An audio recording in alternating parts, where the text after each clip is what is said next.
दोस्तों, आज की कहानी एक मर्डर मिस्ट्री है। पूरी कहानी 5 लोगों के इर्द गिर्द घूमती है और कुछ इस तरह से लिखी गई है कि देखने वाले और सुनने वाले आखिर तक देखे बिना रह नहीं पाएंगे। कहानी फ्रांस की है, जहां एक कम आबादी वाले इलाके में रहने वाली एक औरत जिसका नाम एवलिन होता है लापता हो जाती है। उसके साथ आखिर क्या हुआ, ये इस कहानी के अंत में जाकर ही आपको पता चल पाएगा, तो वीडियो में बने रहिएगा। सबसे पहले हम जानेंगे इस कहानी को एलिस के नजरिए से। एलिस एक सोशल वर्कर है। आज एलिस अपने एक क्लाइंट जिसका नाम जोसेफ है उससे मिलने आती है और फिर बातें करते हुए दोनों इंटीमेट हो जाते हैं, क्योंकि एलिस जोसेफ से प्यार करती है और उसकी परवाह भी करती है क्योंकि वो एक दिमागी मरीज है। एलिस अपने घर आ जाती है और टीवी पर हम एक खबर देखते हैं कि एवलिन नाम की एक औरत लापता हो गई है। एलिस के पति का नाम मिकाएल है और उसका गायों का एक फार्म है। एलिस और उसके पति के बीच में प्यार नहीं है। एलिस के पिता भी मिकाएल को कुछ खास पसंद नहीं करते हैं। अगले दिन एक पुलिस ऑफिसर जिसका नाम सेड्रिक है एलिस के घर आता है और जोसेफ के बारे में पूछता है। शायद उसको जोसेफ पे शक है क्योंकि वो थोड़ा सा अलग अलग सा रहता है। ऑफिसर को जोसेफ पे शक क्यों हुआ ये हम बाद में जानेंगे।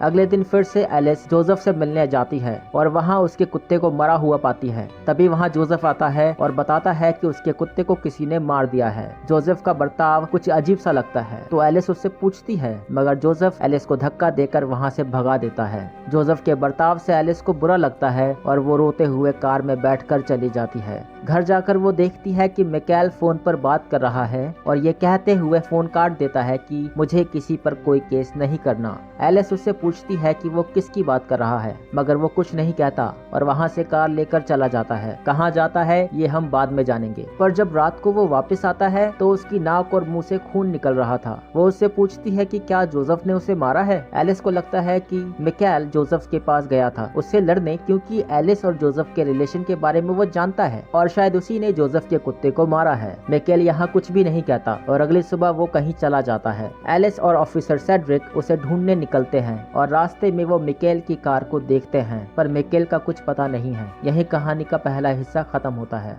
अब हम जोसेफ की कहानी को जानेंगे। एक रात जोसेफ का कुत्ता बाहर देखते हुए भौंकता है। जोसेफ बाहर आकर देखता है तो वहाँ कोई नहीं होता। अगले दिन कुत्ते को घर के बाहर एक डेड बॉडी मिलती है। जोसेफ जब तक कुछ समझ पाता वहाँ एक कार आती है और जोसेफ बॉडी को घसीटकर लकड़ियों के पीछे छुपा देता है। कार में एलिस जोसेफ से मिलने आई है। ये वही दिन है जब एलिस और जोसेफ दोनों एक साथ बैठकर बातें करते हैं और दोनों इंटीमेट होते हैं। एलिस के जाने के बाद जोसेफ उस बॉडी को अपने साथ कार में ले जाता है और जंगल में छोड़कर वापस आने लगता है और फिर ना जाने क्या सोचकर उस बॉडी को वापस अपने साथ ले आता है। वो कार में डेड बॉडी का फेस देखता है और उसकी पॉकेट में एक मंकी टॉय देखता है। वो बॉडी को अपने फार्म में घास फूस के पीछे छुपा देता है। उसके पास ऑफिसर सेड्रिक आता है जो उससे एवलिन के बारे में पूछता है, मगर जोसेफ कहता है कि वो किसी एवलिन को नहीं जानता। जोसेफ का कुत्ता बहुत भौंकता है और जोसेफ के हाव भाव बदलते देखकर ऑफिसर सेड्रिक को ऐसा जरूर लगता है कि जोसेफ के साथ कुछ तो गड़बड़ है। इसीलिए बाद में सेड्रिक एलिस से जोसेफ के बारे में पूछता है।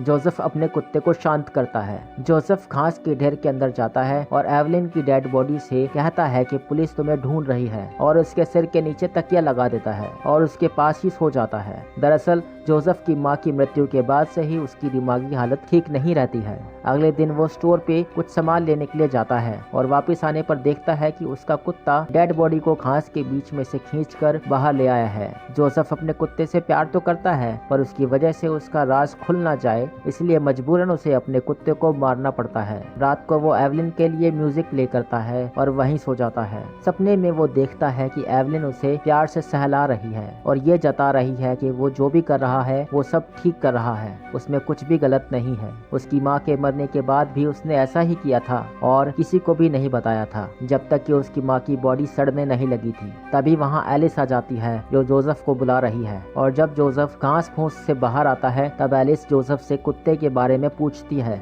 और जोसेफ कहता है कि उसे किसी ने गोली मार दी है और फिर थोड़ी देर में वो एलिस को वहाँ से भगा देता है। इसके बाद जोसेफ एवलिन की बॉडी को अपने साथ ले जाकर एक सुनसान जगह पर एक गहरे गड्ढे में फेंक देता है और फिर खुद भी उसी गड्ढे में कूद जाता है और जोसेफ की कहानी यहीं खत्म हो जाती है।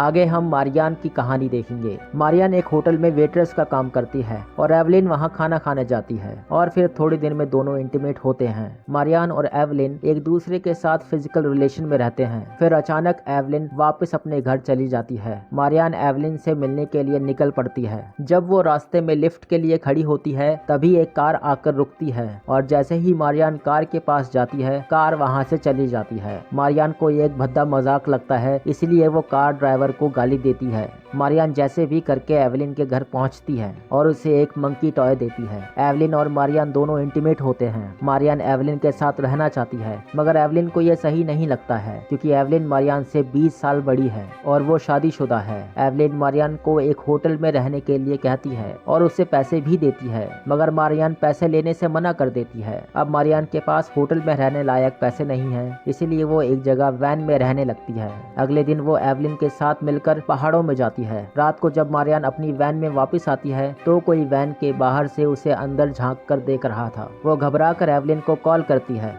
पर एवलिन झूठ कहती है कि उसका पति घर में है और वो बात नहीं कर सकती। उसके अगले दिन मारियान जब वैन में वापस आती है तो देखती है कि वैन के डोर पर कुछ पैसे रखे हुए हैं। वो एवलिन को फोन करती है और कहती है कि मुझे तुम्हारे पैसे नहीं चाहिए, मुझे तुम्हारा साथ चाहिए। रात को वहाँ एवलिन आती है और उसे कहती है कि उसे मारियान के साथ फिजिकल होना पसंद है मगर वो उससे प्यार नहीं करती, इसीलिए उसे वापस चले जाना चाहिए। मारियान उसके साथ ही रहना चाहती है, इसीलिए वो उसे मनाने की कोशिश करती है पर एवलिन उसे अपने से दूर झटक देती है और वहां से चले जाने के लिए पैसे देती है मगर मारियान उसे कहती है कि मुझे तुम्हारे पैसे नहीं चाहिए, मुझे तुमसे नफरत है। एवलिन मारियान को एक थप्पड़ मारती है और वहां से चली जाती है। एवलिन कार में जाकर रोती है और वापस चली जाती है। वहाँ एक और कार है, ये कार किसकी है हम बाद में जानेंगे। मारियान अब बहुत उदास हो जाती है। उसके पास ऑफिसर सेड्रिक आता है और एवलिन के बारे में पूछता है। मारियान उसको बताती है कि वो उससे आखिरी बार इसी वैन में मिली थी पर अब उन दोनों का ब्रेकअप हो गया है। उसी शाम मारियान की वैन में मिकाएल आता है और उससे अरमांडीन कहकर बुलाता है और कहता है कि हम दोनों यहाँ से दूर चले जाएंगे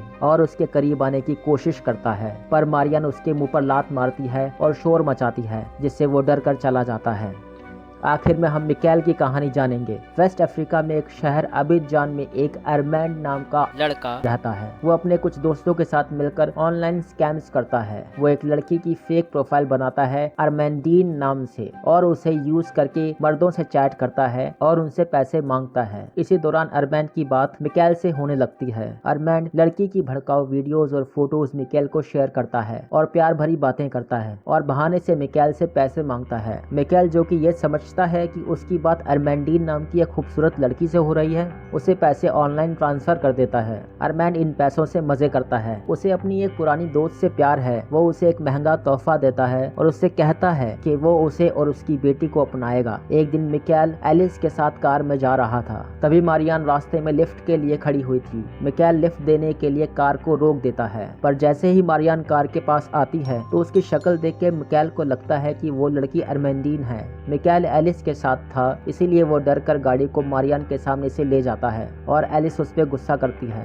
तो वो उसे किस करके शांत कर देता है। मिकाएल चैट में अरमांडीन से कहता है कि आज उसने उसे देखा और पूछता है कि वो क्या वहाँ उससे मिलने आई है, क्या वो लड़की वही थी या कोई और। अरमैंड का साथी उसको कहता है कि यहाँ पर मामला बिगड़ सकता है और उसको यहाँ पर चैट करना बंद करना होगा। अरमांडीन माइकल से चैट में कहता है कि हाँ वो लड़की मैं ही थी, यानी कि अरमांडीन ही थी। मिकाएल अरमांडीन को उससे मिलने के लिए कहता है। यहाँ अरमांडीन उसे थोड़ा रुकने के लिए कहती है। अरमैंड को नहीं पता कि मिकाएल ने किस लड़की को देखा था और वो कौन है। अरमैंड अपने गुरु के पास जाता है क्योंकि उसे लगता है कि उसकी गुरु की कृपा से ही उसको मिकाएल से पैसे मिल रहे थे और अब गुरु से ना मिलने की वजह से उसका काम बिगड़ रहा है। अरमैंड अपने गुरु से माफी मांगता है और उसका गुरु कहता है कि माफी की कीमत है 4000 यूरोस, तभी बिगड़े काम बनेंगे। रात को मिकाएल चैट में बताता है कि उसने आज फिर अरमांडीन को देखा था और उसका पीछा किया था और वो वैन के अंदर झांक कर भी देख रहा था और उसने अगले दिन वैन के डोर पे 500 यूरोस रखे थे अरमांडीन के लिए। अरमैंड कहता है कि हाँ उसे पैसे मिल गए मगर उसे और चाहिए। वो कहता है कि कुछ खतरनाक लोगों से अरमांडीन ने 4000 यूरोस लिए थे और उन्हें पैसे वापस करने के लिए मिकाएल से पैसे मांगता है। मिकाएल इतने सारे पैसे देने से पहले उससे मिलना चाहता है और सीधा मारियान के वैन के पास जो उसके लिए अरमांडीन है वहाँ चला जाता है मगर अंदर पहले ही एवलिन मारियान से बात कर रही है और दोनों लड़ रहे हैं जब मारियान एवलिन से कहती है कि भाड़ में जाओ तुम और तुम्हारे पैसे। और एवलिन ने जब मारियान को थप्पड़ मार दिया था तब मिकेल को यकीन हो जाता है कि एवलिन ने अरमेंडीन को पैसे उधार दिए थे और अब उससे पैसे लेने के लिए परेशान कर रही है। मिकेल एवलिन का पीछा करता है और रास्ते में उसकी कार के आगे अपनी कार लगाकर उसे रास्ते में रोक देता है और एवलिन के कार से बाहर आने पर वो उसका गला दबाकर मार देता है और उसकी डेड बॉडी को जोसेफ के घर के बाहर फेंक देता है। मिकेल घर जाकर अरमेंडीन से बताता है कि अब वो दोनों हमेशा के लिए साथ हो सकते हैं और वो औरत अब उसे कभी परेशान नहीं करेगी। अरमैंड जब तक कुछ समझ पाता तब तक वहाँ पुलिस आ जाती है और अरमैंड और उसके साथियों को ऑनलाइन स्कैम्स करने के लिए अरेस्ट कर लेती है। पुलिस मिकेल को कॉल करती है और कहती है कि अरमेंडीन नाम की आईडी से एक लड़का अरमैंड उससे बात कर रहा है और पैसे ले रहा है और मिकेल अगर चाहे तो उस पे कानूनी कार्यवाही कर सकता है। मिकेल कुछ समझ नहीं पाता है क्योंकि वो तो अरमेंडीन को देख चुका है और उसको पैसे भी दिए हैं और उसके लिए एक औरत को जान से मार चुका है। मिकेल पुलिस से कहता है कि उसे कोई केस नहीं करना। इसके बाद वो एलिस को बिना कुछ बताए अरमेंडीन के पास जाता है जो असल में मारियान है और मारियान को अपने साथ चलने को कहता है और तभी मारियान उसके मुंह पर लात मारकर उसे भगा देती है और फिर मिकेल अपने घर आ जाता है।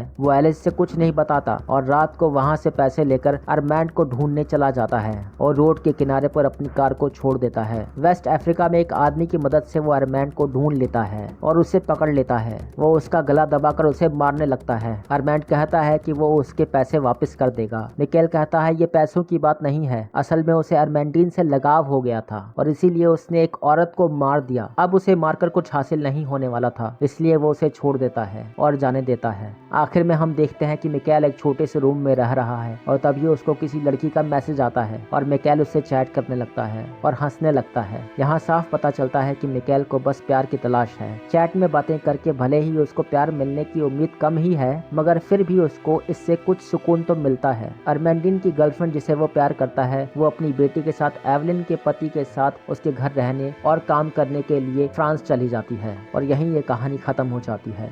इस कहानी के सभी किरदार एवलिन से किसी न किसी तरह से जुड़े हुए थे। उम्मीद है आपको ये कहानी पसंद आई होगी। वीडियो अच्छा लगे तो लाइक करके चैनल को सब्सक्राइब जरूर करें। मिलते हैं अगली वीडियो में, तब तक के लिए धन्यवाद।